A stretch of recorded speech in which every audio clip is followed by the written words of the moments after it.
Halo para pendengar, di video kali ini gue pengen cerita tentang apa yang gue rasakan setelah menonton anime Komi-san season 1 dan juga season 2-nya.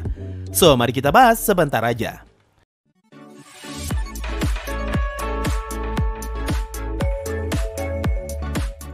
Gue sangat terkesan ketika pertama kali menonton Komi-san season 1 dan juga season 2-nya.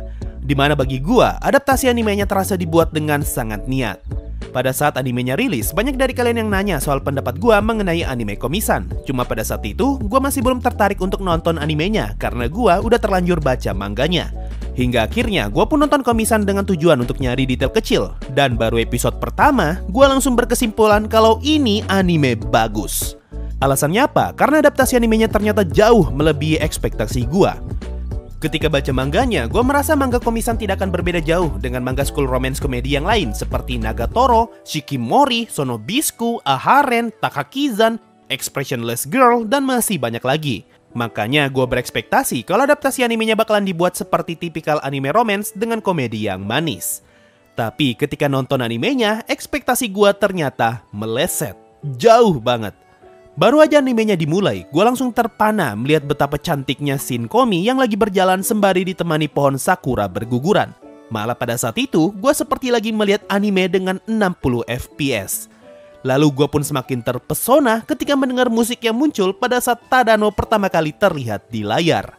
Nah dari sini, gue merasa kalau anime Komi-san bakalan terlihat cantik dengan musik yang menenangkan. Mirip-mirip seperti treatment yang digunakan di anime Sangatsu no Lion dan Your Lie in April. Tapi tiba-tiba ekspektasi itu seketika hancur ketika Tadano pertama kali bertemu Komi dan di sini gue akhirnya paham inti dari anime Komi-san. Anime ini tuh kayak nggak stabil, kadang pacingnya kerasa cepat dan kadang kerasa santai. Seakan-akan studio yang ngebuat anime ini pengen ngebuat anime yang random aja. Ceritanya lagi tenang nih, lagi ngeliatin gambar yang cantik, tiba-tiba belok arah dan animenya jadi kerasa komikal dengan pacing yang menggebu-gebu. Contohnya bisa kalian lihat di episode 1 ketika Tadano pertama kali ketemu Komi di loker sepatu dan ketika Komi pertama kali menuliskan namanya di papan tulis. Kedua scene ini awalnya terlihat cantik dengan musik yang menenangkan. Lalu tiba-tiba animenya jadi heboh banget dan tidak lama kemudian animenya jadi santai lagi. Nah hal ini yang ngebuat feel ketika menonton anime Komi-san jadi sangat tidak terduga dan gua suka banget dengan hal ini. Selain pacing ceritanya yang random, gaya penggambaran yang digunakan juga nggak kalah random. Terkadang animenya bakalan kelihatan cantik banget kayak lagi nonton anime romance, tapi tiba-tiba gambarnya jadi kerasa seperti komik dan terkadang juga terasa seperti anime shonen action. Contohnya bisa kalian lihat lagi-lagi di akhir episode 1 season 1 dan juga di awal episode 1 season 2. Scene yang awalnya terasa manis karena interaksi Komi dan Tadano, tiba-tiba aja dipatahkan dengan perkenalan setiap karakter di kelasnya yang terasa seperti perkenalan karakter di anime action. Nah, dengan adanya berbagai macam gaya penggambaran yang muncul di anime ini, ngebuat gue merasa kalau studio yang menggarap anime Komi-san seperti sedang bersenang-senang ketika ngebuat animenya. Hal inilah yang ngebuat gue benar-benar salut dengan adaptasi anime Komi-san. Selain itu, entah kenapa, gue merasa nostalgia ketika menonton anime Komi-san. Seperti muncul rasa rindu dengan masa-masa SMA ketika gue melihat semua karakter yang muncul di anime ini. Dan setelah gue pikirkan lebih dalam, ternyata alasan kenapa gue merasa seperti ini. Karena anime Komi-san mengingatkan gue dengan anime school komedi yang pernah gue tonton ketika masih SMA. Contohnya seperti Danshi Kokosei, Azumanga Daioh, dan Skate Dance. Rasanya seperti sudah sangat lama semenjak terakhir kali gue nonton anime dengan tema seperti ini. Rasa nostalgia ini pun muncul kembali ketika gue melihat musik ending Komi-san season 2. Sumpah pak, ketika pertama kali ngeliat ending ini, mata gue langsung berair dan sepertinya nangis.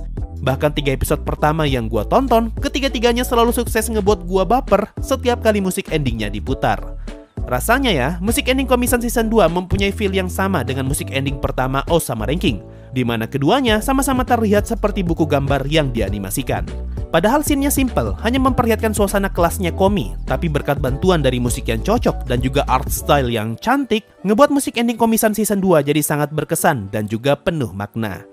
Ya intinya, dari semua anime yang gue tonton sepanjang tahun lalu dan juga tahun ini, rasanya anime Komi-san akan tetap jadi anime dengan adaptasi terbaik. Anime Komi-san tidak butuh CGI gila-gilaan, tidak butuh cerita penuh konflik yang kompleks, tidak butuh scene ecchi yang bikin heboh, dan tidak butuh penggambaran karakter super realistik. Tapi yang dibutuhkan Komi-san hanyalah studio yang emang niat untuk menggarap anime ini dengan sepenuh hati. Dan hal itulah yang gua rasakan ada di anime Komi-san. Sebuah anime yang didedikasikan untuk mereka yang kesulitan berkomunikasi. Kalau menurut kalian gimana? Apakah anime Komi-san melebihi ekspektasi kalian sama seperti gua? Atau menurut kalian ternyata biasa aja? Coba komen di bawah. Mungkin itu saja untuk video kali ini. Makasih semua yang sudah mendengarkan dan bye-bye.